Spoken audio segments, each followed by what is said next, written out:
Hare Krishna devotees, welcome to Shloka Day. Today Shloka number 54 of chapter 18. Brahma Bhutah Prasannatma Brahma Bhutah Prasannatma Shochati na Kankshati Asochati na Kankshati Samas Sarveshu Bhuteshu Tamas Sarveshu Bhuteshu Madbhaktim Labhate Param. Adbhaktim Labhate Param. Forward meaning translation and purport by His Divine Grace Srila A.C. Bhaktivedanta Swami Prabhupada Srila Prabhupada Ki Jai. Brahma Bhutaha, Brahma Bhutaha, being one with the Absolute. being one with the Absolute. Prasanna Atma, Prasanna Atma, fully joyful. fully joyful. Na, No, never. never. Shochati, Shochati, laments. laments. Na, No, never. never. Kankshati, Kankshati, desires. desires. Samaha, Samaha, equally disposed. equally disposed. Sarveshu, Sarveshu, to all. to all. Bhuteshu, Bhuteshu, living entities. living entities. Mat Bhaktim, Mat Bhaktim, my devotional service. my devotional service. Labhate, Labhate, gains. gains. Param, Param, transcendental. transcendental. Translation. One who is thus transcendently situated, One who is thus transcendentally situated, at once realizes the Supreme Brahman at once realizes the Supreme Brahman and becomes fully joyful. and becomes fully joyful. He never laments or desires to have anything. He never laments or desires to have anything. He is equally disposed toward every living entity. He is equally disposed toward every living entity. In that state, he attains pure devotional service unto me. He attains pure devotional service unto me. Okay. Prabhupada writes, to the impersonalist, achieving the Brahma Bhuta stage, becoming one with the Absolute, is the last word. But for the personalist or pure devotee, one has to go still further to become engaged in pure devotional service. This means that one who is engaged in pure devotional service to the Supreme Lord is already in a state of liberation called Brahma Bhuta, oneness with the Absolute. Without being one with the Supreme, the Absolute, one cannot render service unto Him. In the Absolute conception, there is no difference between the served and the servitor. Yet the distinction is there in a higher spiritual sense. So in one way, the Bhagavan and Bhakta, you cannot distinguish between them. But in another sense, there is a clear demarcation that one is the Supreme Lord and the other is the servant of the Supreme Lord. So this Brahma Bhuta stage, there are a category of transcendentalists who are called Brahmavadis. They know that the Lord has the form, but they are attracted to the formless aspect of the Lord. In the material concept of life, when one works for sense gratification, there is misery. But in the absolute world, when one is engaged in pure devotional service, there is no misery. So as we were discussing yesterday, even in the spiritual world, there is competition to serve Krishna. But in that competition, there is no envy. So if the other party wins, you are joyous that the other party has quote unquote won or done better than you. There is no envy in the spiritual world, but there is competition. The devotee in Krishna consciousness has nothing for which to lament or desire. That's in the material world. There's nothing that you should lament about, and there is nothing that you should desire. Na shochati, na kankshati. Since God is full, a living entity who is engaged in God's service in Krishna consciousness becomes also full in himself. In that sense, there is no difference between the served and the servitor. The servitor is Satchidananda. The served anyway is Satchidananda. So when you reach that stage, you are as joyful and blissful as the Lord Himself. but in quantity it may not be the same. He does not lament for any material loss or aspire for gain because he is full in the service of the Lord. He has no desire for material enjoyment because he knows that every living entity is a fragmental part and parcel of the Supreme Lord and therefore eternally a servant. He does not see in the material world someone as higher and someone as lower. Higher and lower positions are ephemeral, and a devotee has nothing to do with the ephemeral appearances or disappearances. For him, stone and gold are of equal value. This is the Brahma Bhuta stage, and this stage is attained very easily by the pure devotee.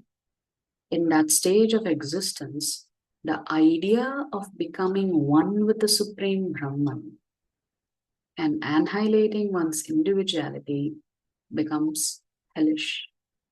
So, for a devotee, this concept of merging with the impersonal aspect of the Lord is a hellish condition. Why is it hell?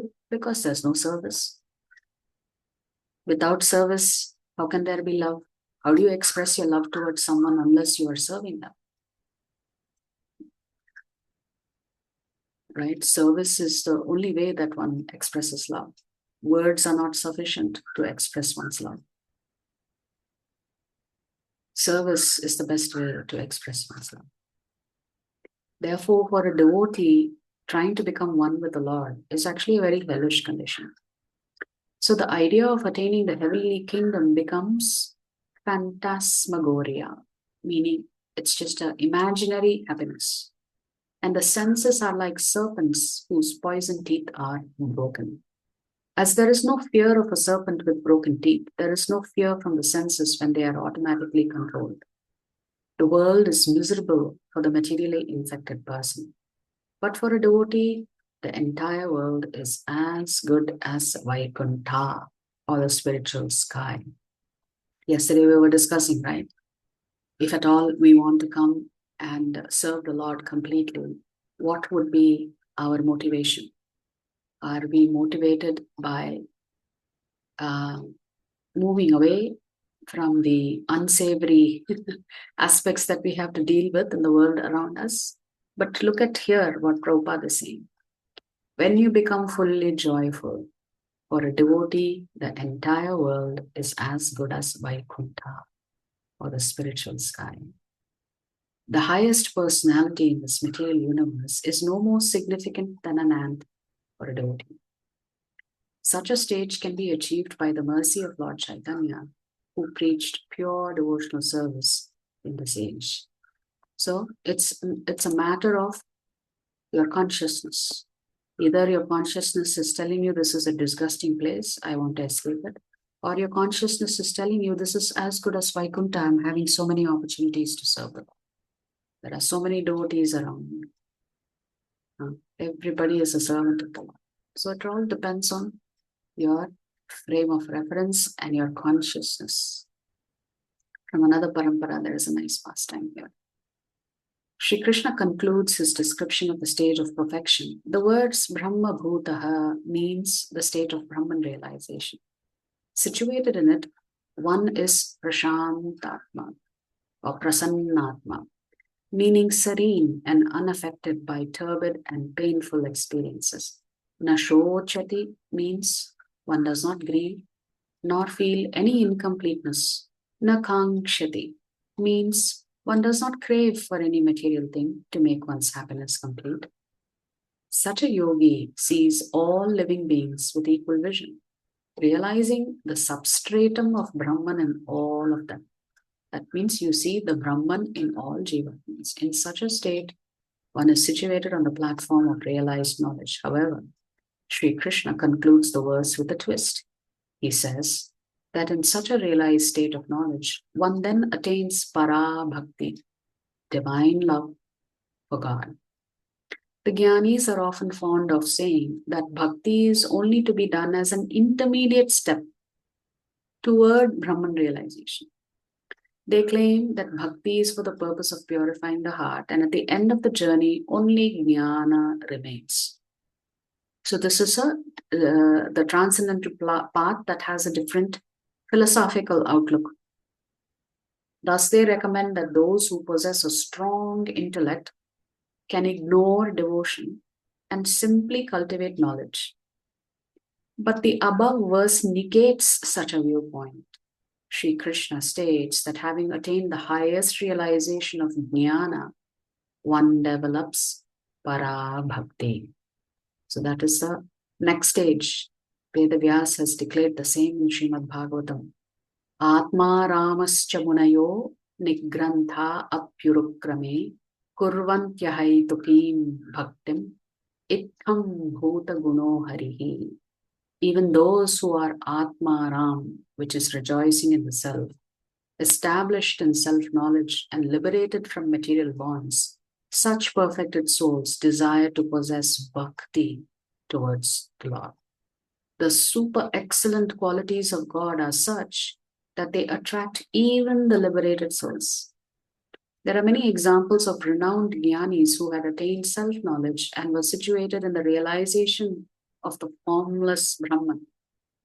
However, when they got a glimpse of the transcendental divine qualities of God, they naturally got drawn to it, bhakti. Instances of such jnanis from each of the 4 yugas are given here. So let's look at this. The greatest jnanis in Satya Yuga were the 4 sons of Brahma: Sanat Kumar, Sanatan Kumar, Sanak Kumar, and Sanandan Kumar. They were self-realized from birth, and their minds were always absorbed in the formless Brahman. These 4 brothers once visited Vaikuntha, the divine abode of Lord Vishnu. There, the fragrance from the tulasi leaves at the lotus feet of the Lord entered their nostrils, causing a thrill of ecstasy in their hearts. Immediately, their meditation on the attributeless means that Brahman does not have any qualities that you can admire. So their meditation on the attributeless Brahman ended, and they were immersed in the bliss of divine love for Lord Vishnu. They beseeched him for a boon. Kamam bhavasva vrijinair nirayeshu nashtaha cheto livad yadinute padayo rameta. O Lord, do not even mind if you send us to hell, so long as our mind gets the opportunity to drink the divine love bliss that emanates from your lotus feet. Just imagine, even after having realized the formless Brahman, these foremost jnanis were willing to reside in hell for the sake of relishing the bliss of the personal form of the Lord. Just to meditate on the lotus feet of the Lord, they were ready to go to hell. And these were self-realized souls, Brahma Bhuta. Let us now move on to Treta Yuga. The topmost jnani in this age was King Janak. He was the father of Sita, the eternal consort of Lord Ram. He was also known as Videha, one who was beyond all perceptions of the body. His mind would remain ever absorbed in the formless Brahman. One day, however, sage Vishwamitra came to meet him, along with Lord Ram and Lakshman. What took place then is described in Ramayana. Inhani bilokata ati anuraga Parabasa Brahma Sukhahi Manatyaga. This must be from Tulsi Ramayana.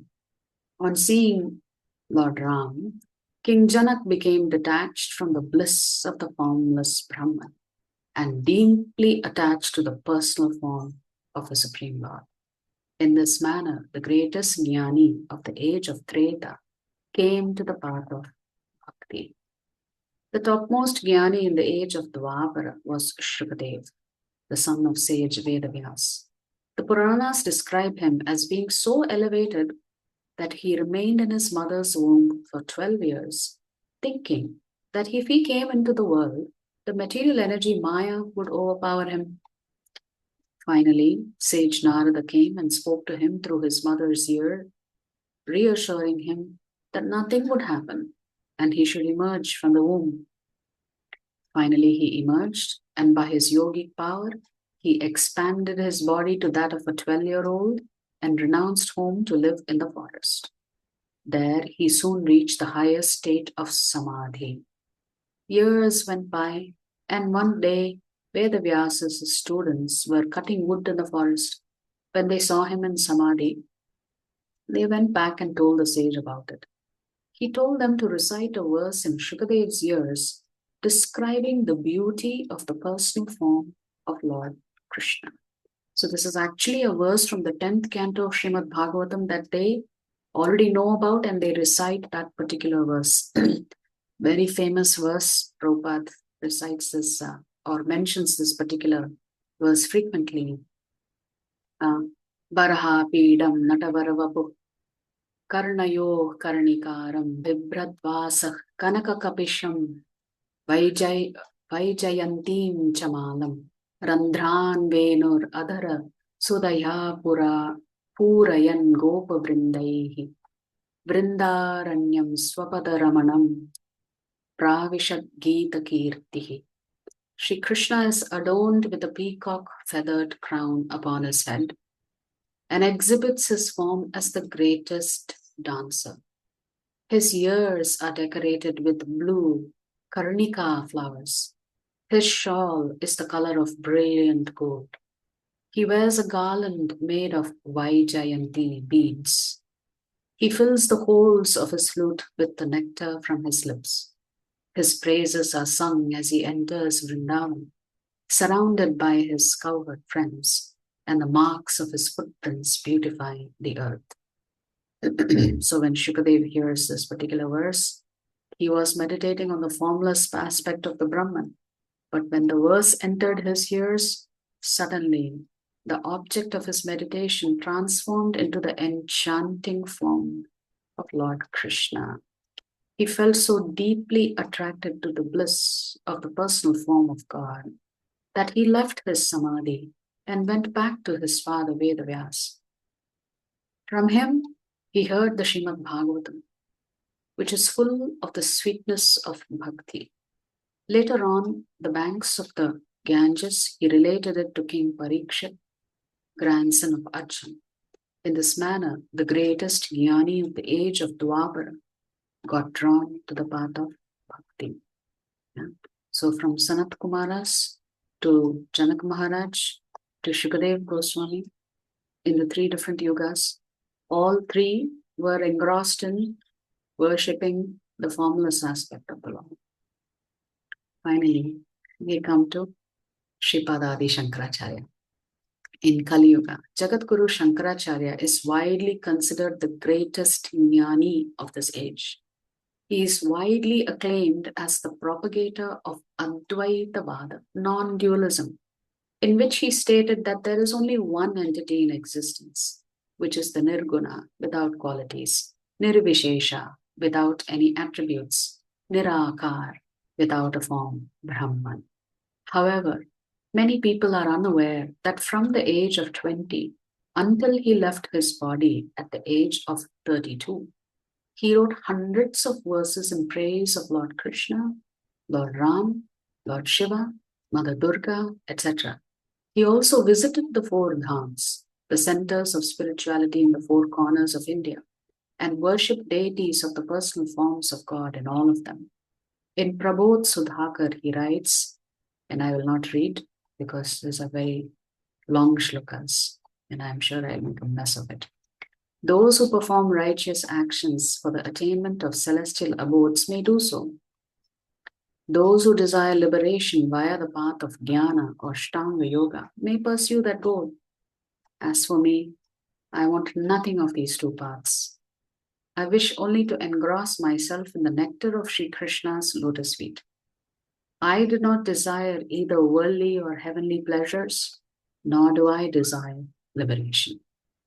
I am a rasik who relishes the bliss of divine love. The fact is that Shankaracharya was a great devotee of Lord Krishna. What he taught in his bhashyas, commentaries, was the need of the times. When he appeared upon the earth, Buddhism was prevailing all over India. In such an environment, to re-establish the faith of the Buddhists in the Vedas, he sidelined devotion while writing his bhashyas. But later, In the numerous stutis, praises he wrote for the personal forms of God, he revealed his inner devotion. Shankaracharya was thus an example in the age of Kali of someone who had reached the highest realization of jnana, who then did devotion. Only a devotee can compose so many glorious verses glorifying the Supreme Lord. Yes. And Lord Shankaracharya has, Sripadadi Shankaracharya has penned so many verses glorifying Lord Jagannath, Lord Govinda. So many different ashtakams are attributed to Shankaracharya. Where does that come from? That only comes from bhakti or devotion. Externally, he was propagating a particular philosophy because that was the need of that time. His sole purpose, his goal was to re-establish the Vedic scriptures because that had disappeared due to the advent of Buddhism. So his only goal was to re-establish the Vedas. So even though he accomplished his goal, his innermost feeling was one of deep devotion to the Supreme Lord. So many of us will hear Bhajagovindam every day in the morning. So all of those wonderful stutis have been composed by Sripadadi Shankaracharya glorifying Lord Krishna in his various different incarnations.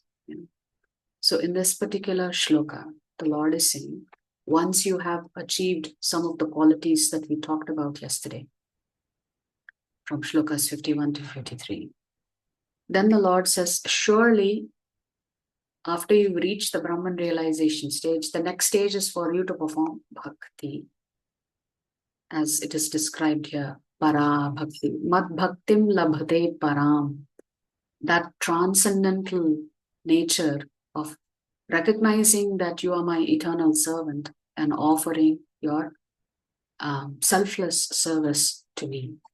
So the Lord is definitely stating clearly that beyond the Brahma Bhuta stages, the stage of bhakti. So there is one more to go. If you like our videos, please subscribe to our channel and turn on the bell notification. If you'd like to join our classes every day, please check the details in the description section of this video. We look forward to serving you.